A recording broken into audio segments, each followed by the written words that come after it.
Oh. Hi, everybody. Welcome to Self Publishing Insiders. I'm Jim Azevedo. I lead corporate communications and marketing here at Drafted Digital. And today it is my privilege and honor to welcome to the show Ines Johnson. Ines, she's a lover of fairy tales, folklore, and mythology.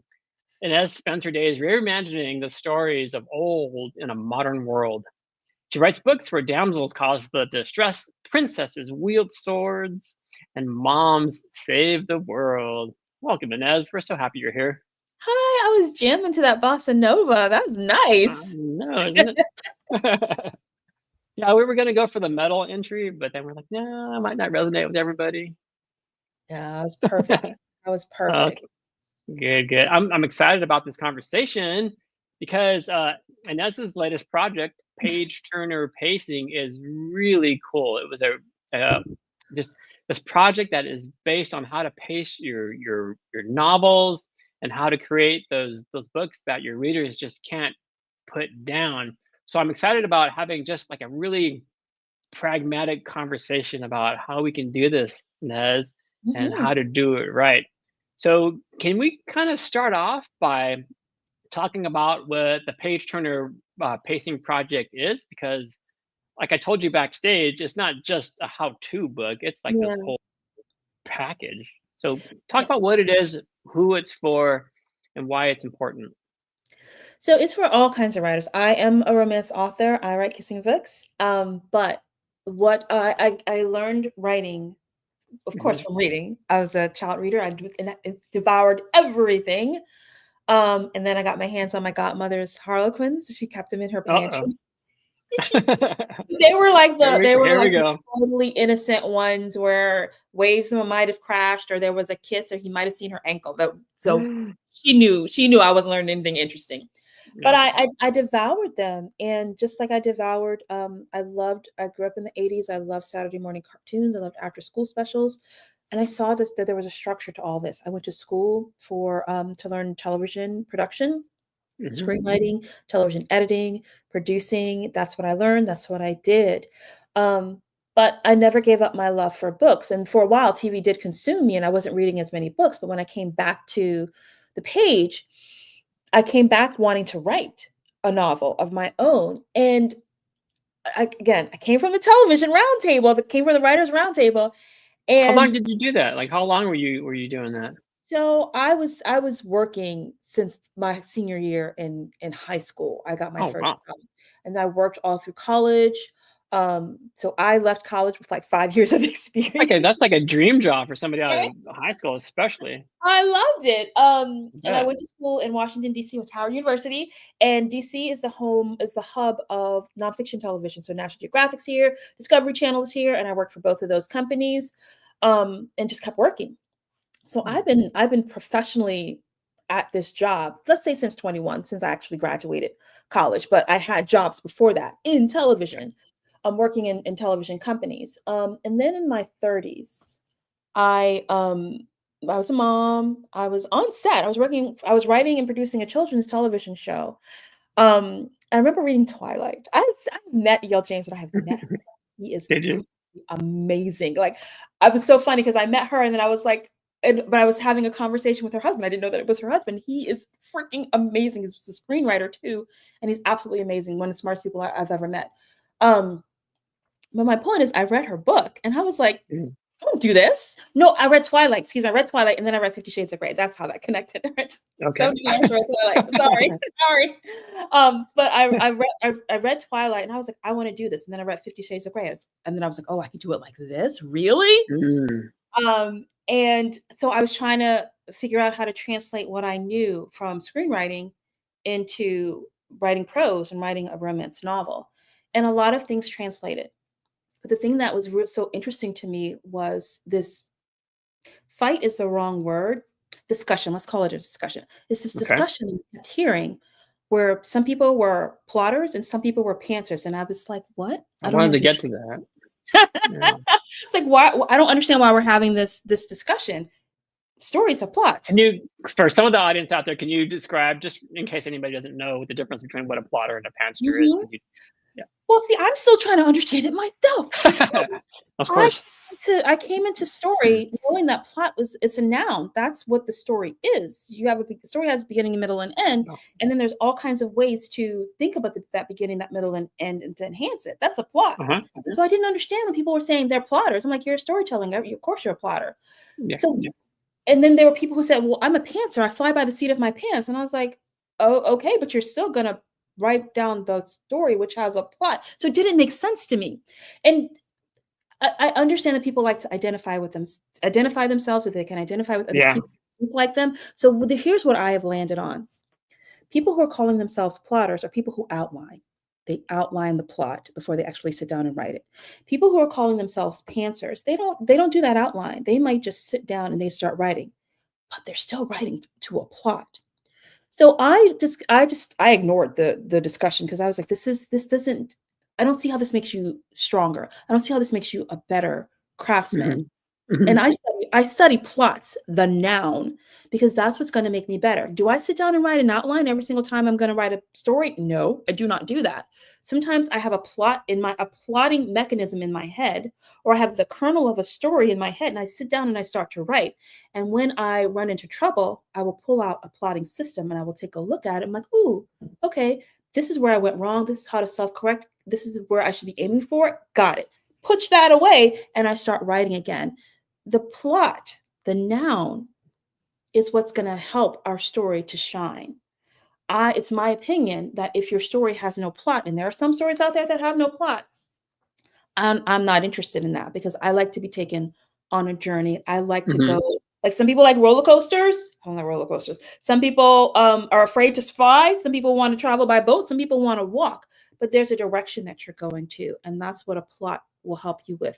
A plot will help you to keep you on a map. Whether you're someone who is just like, let's just go for a ride, and you get in your car and you start driving, or you get or you just start walking, or you get on a plane, like, I don't care where we're going to, let's just go. But you're following some kind of a destination, and that's what's interesting to me. Studying those maps is what's interesting to me.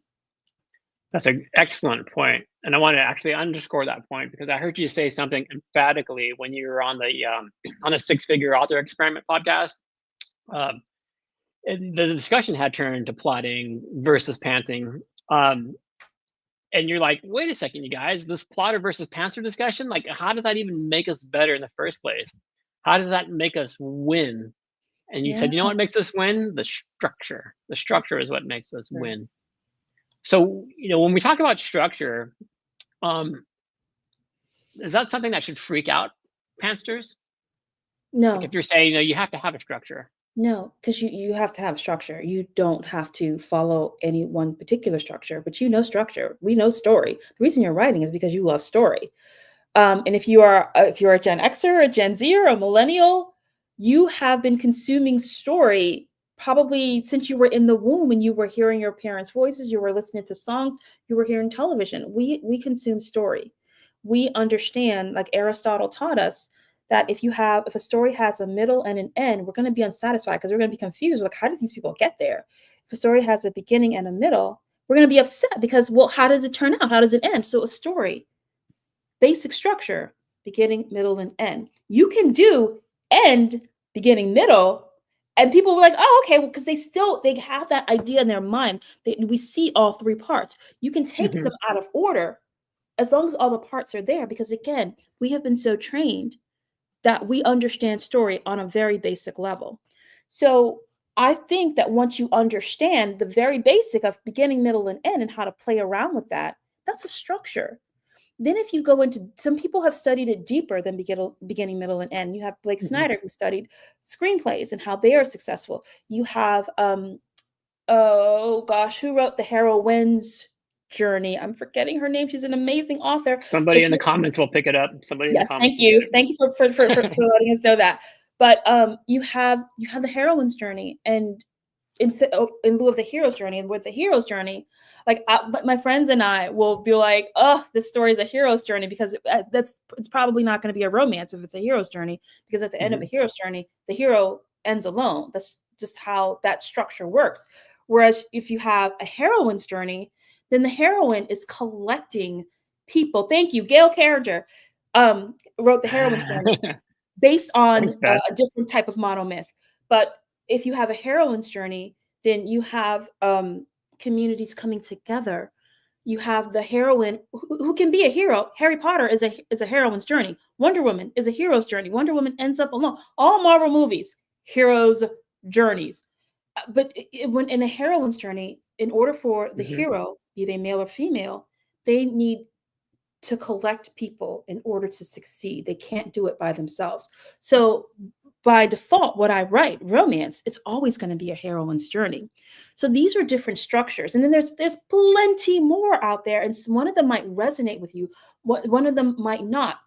I think the key comes into being able to identify the structures. Do you have to sit down and then outline it? No, again, I don't always outline, but I can identify the structure, which allows me to see when something is going wrong in either my story or something I'm watching on television or a movie that I'm Hmm. about to get up out of my seat and leave the theater because it's so bad. I can identify why. And I think that that is so important. That's what makes me stronger, is that I can identify these things and say, that's the problem, or look at how they twisted that piece of structure Hmm. to do something unexpected. How exciting was that? I love that. Yeah. Yes, structure. And that's a great answer, and it made me feel like, oh, that's just way less intimidating as than what I was, envisioning as this formulaic Mhm. structure that I had to adhere to. But when I add my own spice to it, then I make it my own. Yes. I think that we use formula as a bad word, and I think we should stop doing that, because if you like cake, cake is a formula. And if you do it wrong, it's not going to taste very good. If you're vegan and you don't want eggs in your cake, guess what? I have another structure where you can use applesauce in your cake batter. So learning these different formulas, I think, can only set you up for success.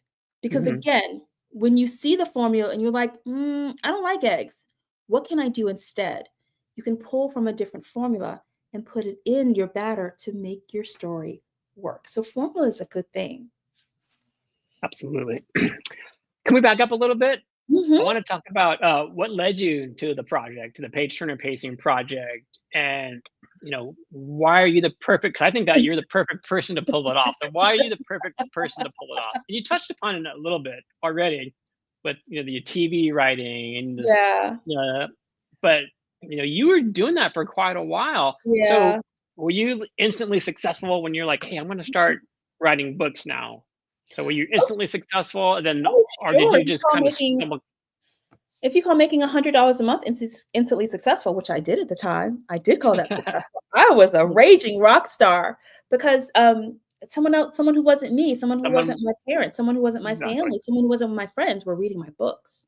That was success. So you always make sure that you define success for you, because I'm sure for someone who needs this to be a living, making $100 a month, that's not successful. So make Mhm, sure you always define your own success and don't let someone else do it. But this patron of pacing came because people were asking me, like, well, how do you structure your books? And I first started to structure my books the way that I was taught, which was through mhm. television, um, and using those kind of sequences, because they also, for that reason, but also because when I looked at beginning, middle, and end, like Aristotle taught us, or when I looked at Save the Cat, or when I looked at the heroes or the heroine's journey, I would, every time I would get to the middle, and I would think, this is sagging. There's nothing Mm. happening, or there's just too vague plot points, parts of the formula, that just isn't doing it. This isn't keeping the pages turning.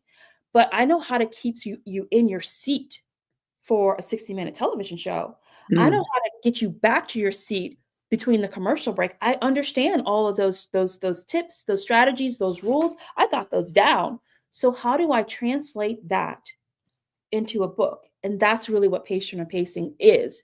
It's me taking those lessons of the sequencing of a television show and just translating them over into a novel. That's so interesting because it's not just commercial breaks, Mhm. like, for some of the series on Netflix or, your favorite streaming service of choice, we're talking, like, Mhm. weeks, months sometimes before that next episode is aired. Yep. You've gotta Yep. keep those people involved. Yep. Okay. Um, so gosh, How long did it take you to figure it out? Like, when you Well, when you when you were writing your books before you just kinda got it, like, "Oh, I'm gonna take my TV experience and translate that to my books." I've never been asked that before. I've always known what I think I needed the permission because I knew how to write a screenplay. I knew how Mhm. to make it so I knew all those rules that we follow in screenplay, all those Okay. tips and techniques and strategies. I knew those, but I think I needed the permission to translate those over into books, and I was the one that gave me permission. Good. Yeah, you're in control. I Because gave me permission. you've always been indie, right? I've always been indie. Yes, I've Good. always been indie. And the first books that I wrote were serialized because again, that's what I understood. Um, and it really I think it came when I did my first book with another person and I needed to explain myself because I knew intrinsically, intuitively what I was doing. But when I Okay. had to explain myself to someone else, that's what I leaned into was, well, this is why this is why there are this many scenes in the middle of the book. Because I feel like all books, all plotting strategies start out the same. You have some Mhm. kind of setup or ordinary world. You have to introduce, especially in a romance, you introduce the hero, you introduce the heroine. There's Mhm. we learn their goals. There's a meet cute in a romance. There's a meet cute. There's a reason why they cannot be together, and then there's a reason that they have to stay together for the whole book. And all plotting systems are basically going to be the same. But then it's the middle where they diverge. And so in the middle, I just started using what we called in television trifill cycles. And that was really helpful to me to understand these trifill cycles, these subplots, and how to weave trifill cycles and subplots together. I had to sit down and explain that to somebody else. And I was like, oh, and they were like, oh, that makes so much sense. Like, cool, here, have the knowledge, Hmm. go forth and write some books with it. Yeah. So it's not something that I have invented. It's just something that I use in another life and translated into this new life that I have. How long before you knew that, taking what you learned in TV writing resonated with your audience with your books? I think I first saw it resonate with other authors, the authors who were reading my books, where they were like, "Oh, I couldn't put this down." I was like, "Oh, really? Great," because I don't read reviews. I'm one of those authors who does not read her reviews. I will go and mine the reviews for some copy to pull, but Yeah. it's my opinion that reviews are the realm of readers because I still write reviews about books, and I don't want those authors coming to read the Yeah. reviews that I write on their books because I'm really just talking to myself. Like, I really like this part, I really didn't like this part, but I'm going to read the next book anyway. So the when I knew that it was working was when I wrote a series of series of interconnected standalones, specifically using techniques from television. That's when I knew it worked. And the series that I purposefully did that on, there were two series, but I'm going to talk about the second one. The series that I purposefully did that on was for a new pen name, Ines Johnson, which was the Purple Heart Ranch series, where I very specifically even was calling each chapter by a TV plot point's name. So we have like the Mm. setup in television. So I chapter 1, the setup. Um, we have um we have plans, we have obstacles in Mhm. screenwriting. So this is the physical obstruction obstacle. This is the inner monologue obstacle. So So you I were was actually calling it that in the book? actually calling it that stuff. And then at the end, in television, when you're doing a series, Mhm. you an episodic series, you get to the end and you want to resolve what's called the A story. So think of it like this. If you're writing a mystery, my favorite mystery TV series is Castle.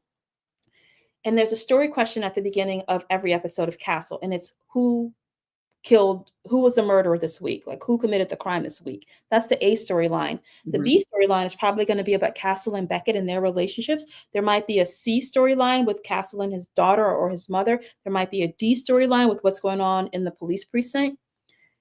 It's a screenwriter's responsibility to resolve the A storyline, the A story question. Who committed the murder? You're supposed to answer that by the end of the episode. But the B storyline, that could be Castle and Beckett's relationship. The C storyline, that might be Castle's family. The D storyline, that might be what's going on in the precinct. You can leave those dangling and then they can come back next week. So I Mm. knew that if I knew I needed to answer the A storyline question. I don't make cliffhangers. I personally choose to not make cliffhangers of an A storyline. I will make a cliffhanger of a B, C, or D storyline, those subplots, to keep readers going, because I know that I want there to be this sense of completion, this sense Yeah. of I got the full story. There's an emotional promise that I feel that we make as storytellers. And I want to give you that every single time you sit down with one of my stories. So for me, I always make the A story come into completion. And it's the subplots that I'll play around with. And so that's what I did. And I call those open doors. So Okay. I left at least one open door and made that the last chapter of the book. And I watched the pre-orders. And that's when I knew I did it right. I've I got did. this. I'm onto something here. Because that B storyline had to deal with the next character. It was to be the next character's book. And so then the next character, that those pre-orders went up, they read that book, and then I did the same thing. I completed their storyline. And I left some plots dangling, especially with the next character. And I just kept repeating, repeating, repeating, and I haven't stopped. Such a good point, because you're not doing Mhm. cliffhangers, but you're like planting seeds to keep them going for the We can next. play semantics and we could call it a Yeah. cliffhanger. I don't really like that word No, because it has but negative you're not. But they're not connotations. really cliffhangers Right. because you are They satisfying technically the A story. are, but because they're not the main storylines, I completed the main storyline. Yeah. I I think I got away with something.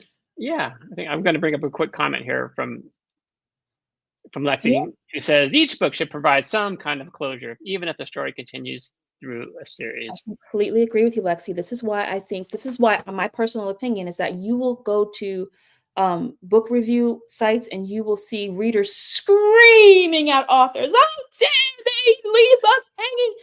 Yes, they will then buy the Yeah. next book.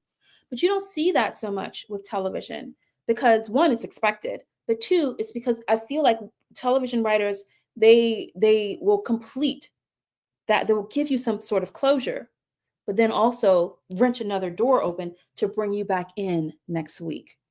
Yeah. Yeah. Let me bring up another question here real quick, Mhm. if you don't mind. Oh, I have to bring up this comment though. Whoop, sorry. Where'd it Oh, go? look at the story novel. This one. Oh my god. Oh my Yes. gosh, go Angel! Hi. Ah, okay.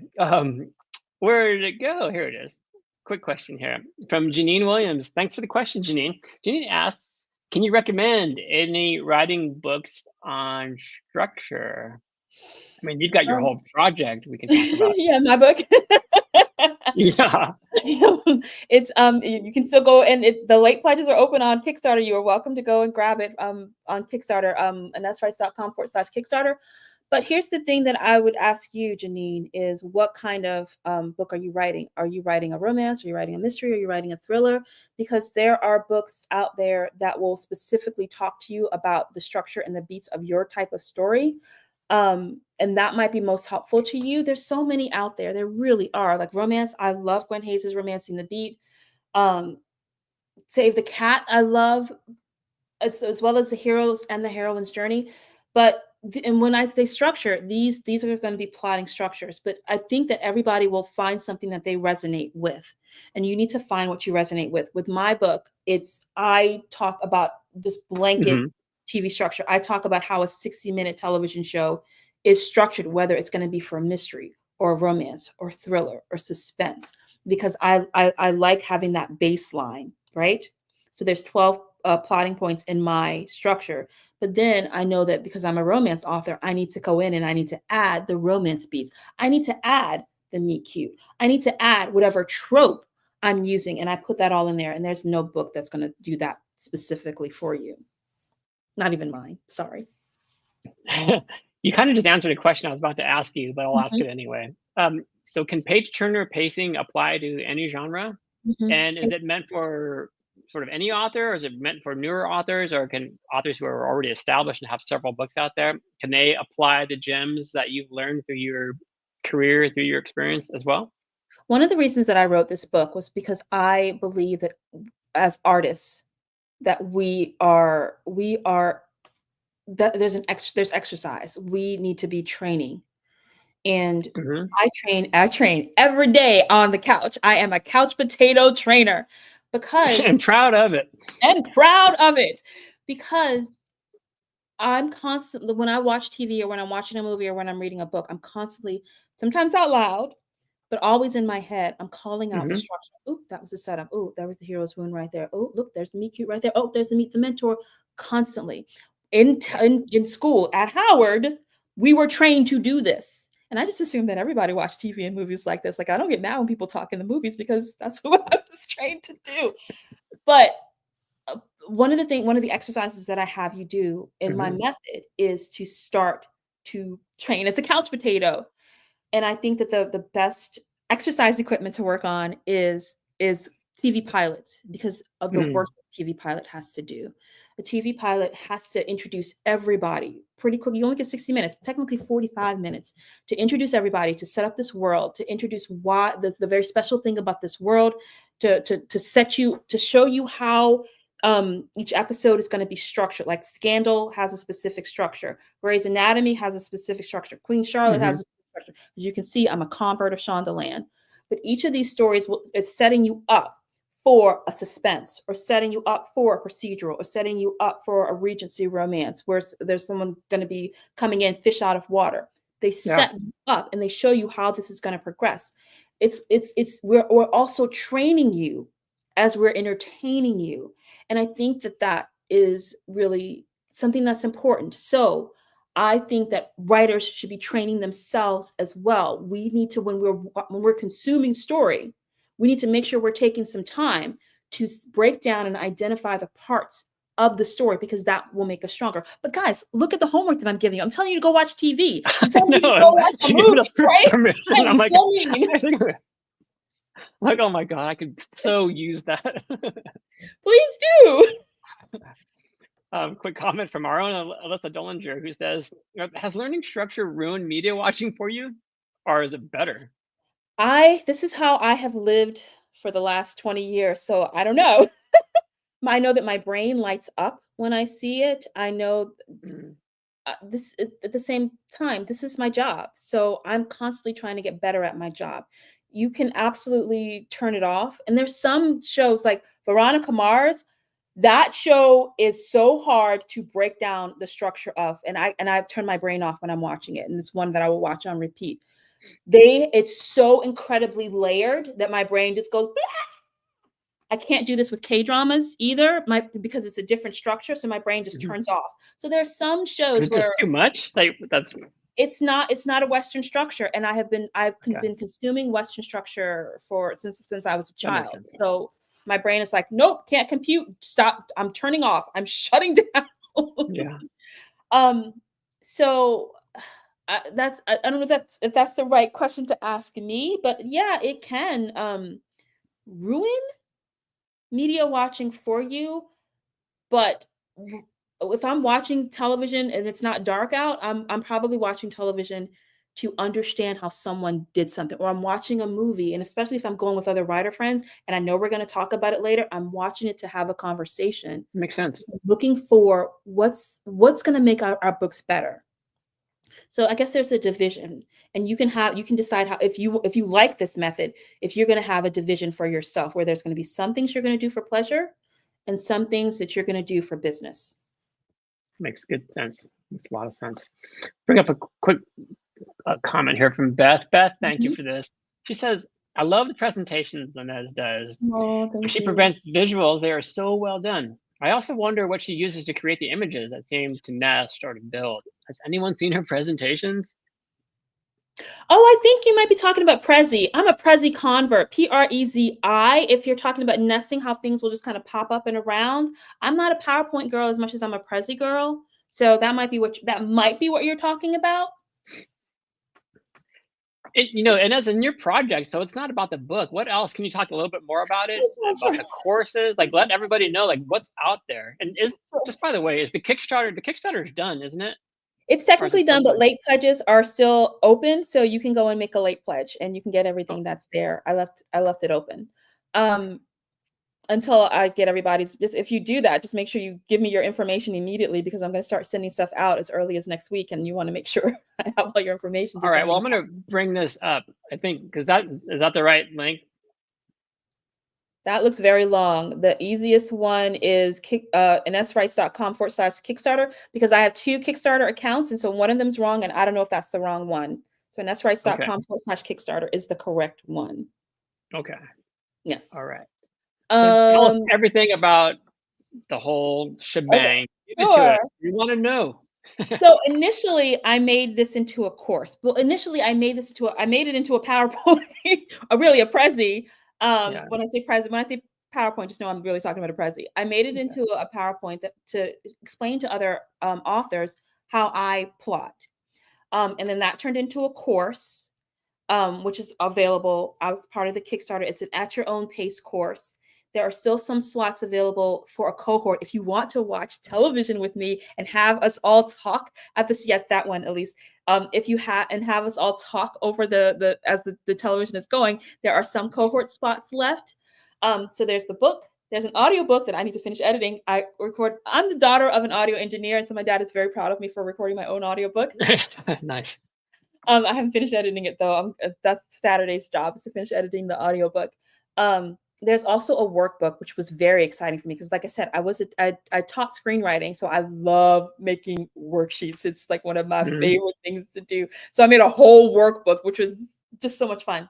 In addition to the workbook, if there's a digital workbook as well as a print workbook, I also made, because I'm also a planner babe, I love bullet journals. I also made bullet journal spreads that if you back at any level, everyone gets the bullet journal spreads just because they brought me so much joy to make.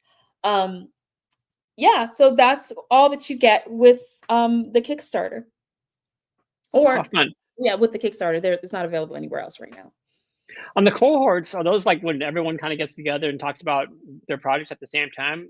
And Well, does that kind of relate to like the roundtables in the screenwriting room yes, back in your TV days?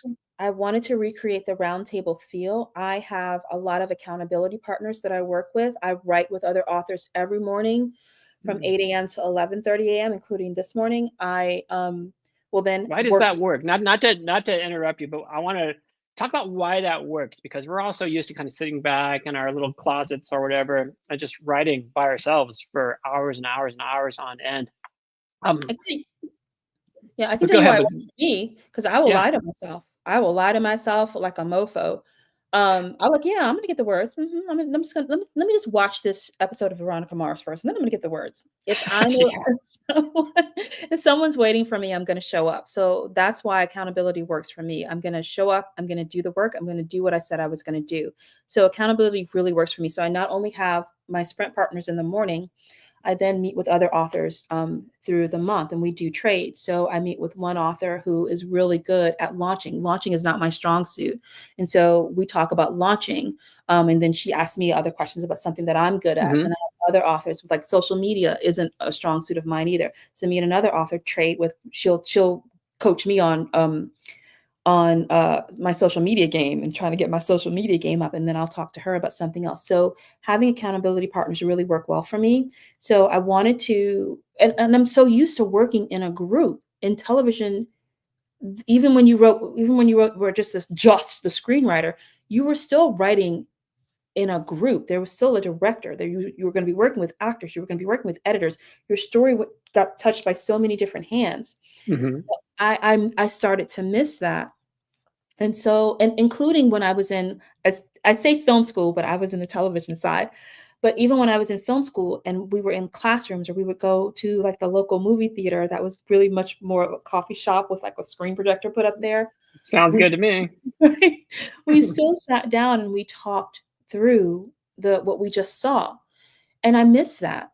And so that's really what the cohort is. The cohort is an opportunity for me to ruin television for you, as it was ruined for me, where we sit and we break it down by the scenes, by the acts, and I show you. Look, did you see what they just did there? One of my favorite things to point out is a lot of times in a pilot, they will have a character that's the novice. And the novice is the person who is brand new to that world, just like we, the viewers, Hmm. are.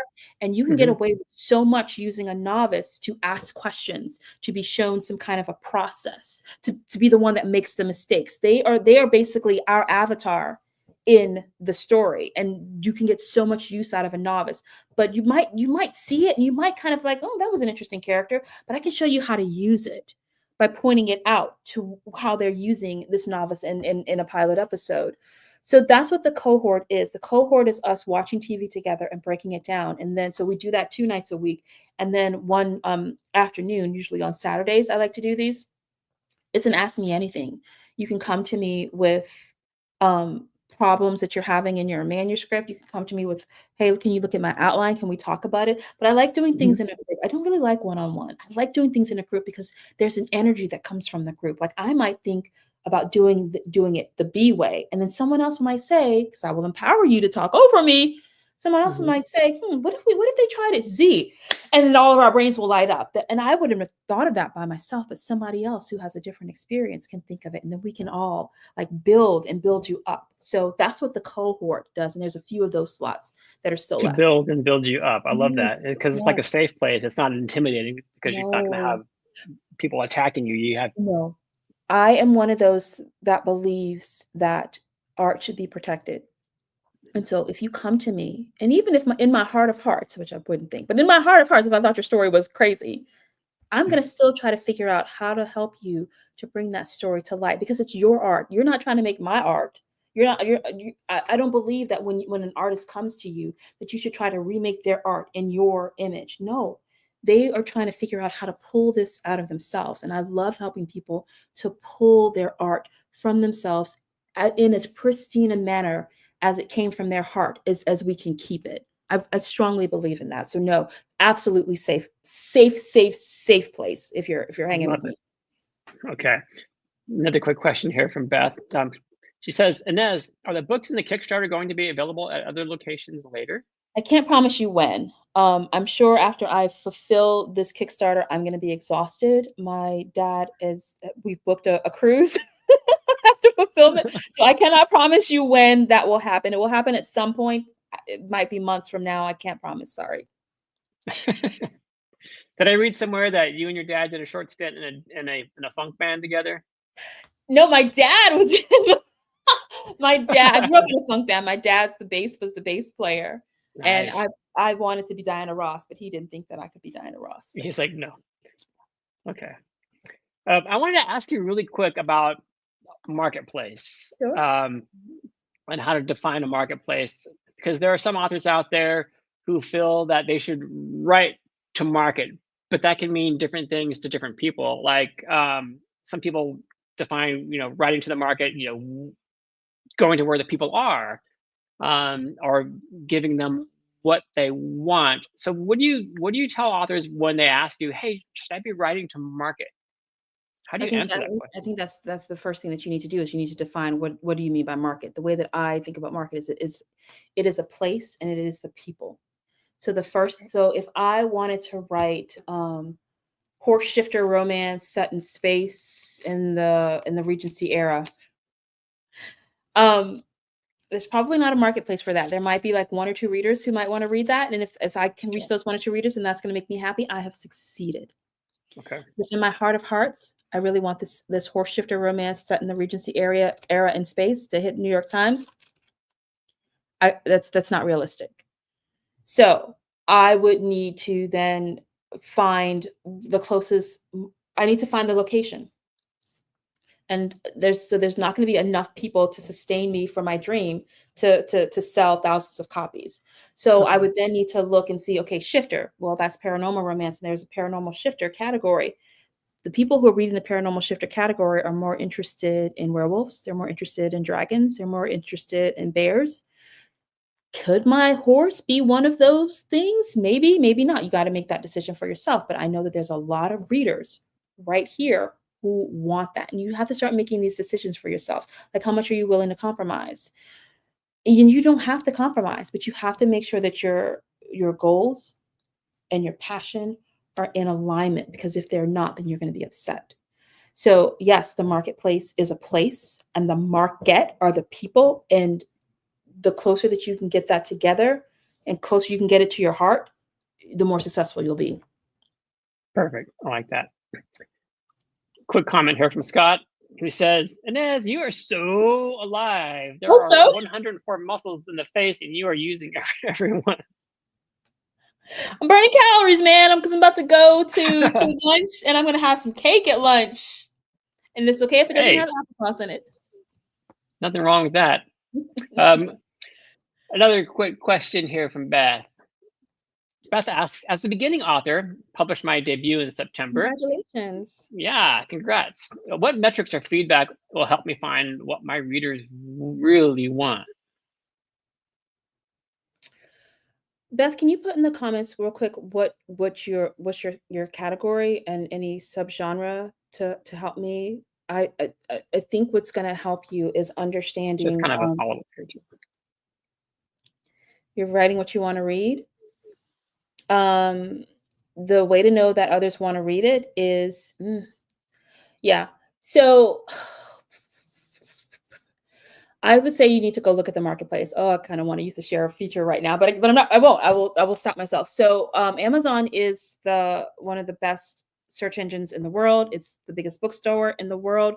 So I'd say take advantage of what they can offer you. I would go and start looking at the Amazon bestsellers list. It is divided by categories, and then subdivided by subcategories, and then subdivided by subcategories. So I'm not sure what you're writing, but let me, unless you put that in the comments, let me just use romance as an example. So you write women's fiction. Okay, so if you can leave that up there for just a second. So there is a women's fiction category on Amazon. I would start to go and look at the women's fiction category. You're focusing on female friendships, living with chronic illness. That's great. That's something that you would work that into your blurb, into either the title and or the blurb of your book. But when you look at women's fiction, there's going to be, and women's fiction isn't my strong suit, but I know that there's going to be subcategories of it. So there might be women's fiction sleuths, women's fiction beach house, women's fiction maybe later in life. So there's going to be different categories. And what you want to do is you want to start going to the Amazon bestseller list. It'd be like Amazon bestseller list, fiction, maybe women's fiction is under literature and fiction. I'm not sure, but look for women's fiction, or start with one of your favorite authors in women's fiction, and then you'd scroll down until you see where Amazon gives every book a numerical placement. So you look for their numerical placement, and under that, it would show you the categories that book is in. You start to look at the top 100 in all those categories, and you start to see, you can look at things like how many reviews does it have? What number is it on the Amazon store? Because Amazon starts at the book that's number 1, which is likely Onyx Storm right now, all the way down into the millions. So if the book that you're looking at is in like the top thousands, there's a lot of readers who are wanting to read that book. So then if that is women's fiction and it is, I don't know, later in life, again, forgive me because I don't know all the women's fiction. I know that there's women's fiction and there's like subplots of love, like love and relationships, women's fictions or something like that. So you would start to stalk that category or those categories. You would look at where is it in the Amazon ranking? How many reviews is it getting? How old is this book? Did it take it a few months to get this amount of reviews? Did it take it a few years to get this amount of reviews? You go and go to that author's website. You would look to try to follow them. If they have a newsletter, look for where they are on social media, and you would start to look and see what those readers are saying. They're there. Readers are vocal. They're talking about what they like. You can find them on Goodreads talking about what they like. You can find them in book clubs. So you want to find where those readers are, what they're talking about. And if they're not so interested in chronic illness, that doesn't mean that you can't write that, but maybe you elevate higher. If female friendships are something that they're really interested in, maybe you'd elevate that higher. And sure, one of the friends has a chronic illness, but you're shouting about the female friendships, and she just happens to have a chronic illness. So you want to make sure that you're shouting about the things that these other readers are excited about reading and letting them know, hey, my book has this too. Come over and read my book. I hope that helps. Really good. That's really good advice. Yeah, because you're hitting that market, but you're also still touching upon what you want to cover in your story. Yes. That's going to make you the happiest when you find the market You find what That's you called like, overlap. and it crosses over. Love it. I want to remind everybody what your website is. This is they can find everything from your website, right? Like they can get into they get into the Kickstarter from your website? Oh, they can because Well, it's a redirect link. It's /Kickstarter, and that's rice.com/Kickstarter. I have a hidden page. I think it's hidden, and that's.com/authors. okay. Yeah, one day I will make it unhidden, but right now I think it's hidden. Because I've been writing books, and every once in a while when I come out of my writing cave and I start to talk to other people, I'm like, oh yeah, I put some stuff up on my website. Here's the link. Here's all the stuff. Well, go to Inez's website, everybody, because there's tons of information about Inez, her books. You have information about your courses and everything, pretty much, at least from what I've seen. So check it out, everybody. I warned you as we were backstage, like this is going to go by fast, and it Yeah. did. We're already at time. Yeah. So thank you so much. This is so fun. I learned a Yeah. lot. I hope everybody else learned a lot too. I'm sure they did. So go check out Inez's website. And for those of you who are newer with us, do us a huge favor if you wouldn't mind. Please like this episode, comment, subscribe, share it, because then we get to invite people like Inez onto the show to share their wisdom and expertise with us. And then the next thing you can do is bookmark d2dlive.com, because if you bookmark d2dlive.com, then we can show you who our next guest is going to be, what the next topic is going to be in subsequent weeks. And for those of you, if you're new to Draft to Digital, or if you're new to Self-Publishing Insiders, and maybe you're just kind of investigating self-publishing for the first time and you stumbled across this and you're thinking, I can do this, you totally can. And you can sign up for a free account at Draft to Digital simply by going to draft2digital.com. As we are at the end, and that's just thank you again for your time. I know you're busy. I know you want to get out to that. I'm sorry, you said you're going to a movie or you're watching I'm going to TV? lunch. I'm going to lunch in a bookstore. I knew you were doing Well, something Angel, nice. if you're still here, one of us boys and poets. I'm a little jealous. I could use some of that time to put my feet up, have some lunch with my buddies. Yeah, I know I need to do it. You've given me permission just to kind of hang out and watch some TV. For those of you who joined us, thanks again for joining us. For those of you who are new, welcome. Welcome to our little community here. Welcome to the indie publishing community. I hope you found a home here. I hope you learned a lot today. We're going to sign off, but before we do, I want to remind everybody that coming up the first week of March, we've got the Smashwords Read an Ebook Week sale that's happening between March 2nd and March 8th. Authors out there, if you are on Draft to Digital, you still have time to enroll for this sale. It's one of our biggest sales of the year.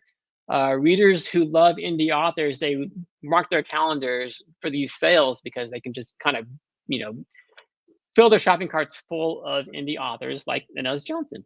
So we're out of here. We'll see you next week. Inez, hang out for a second in the green room. We'll chat a little bit more. For everybody else, we'll see you all next week. Bye, everybody. I'm clicking all the buttons. Indie authors, enroll your books now for the 16th annual Smashwords Read an Ebook Week Super Sale, running March 2nd through 8th, 2025. Why enroll your books? Because Smashwords sales are gaining in popularity. Smashwords pays authors the industry's highest royalty rates, and over 1 million excited indie readers are eager to discover the next breakout best-selling author. Maybe that's you. So enroll your books at draftedigital.com and hurry, because enrollment closes at the end of day, February 27th.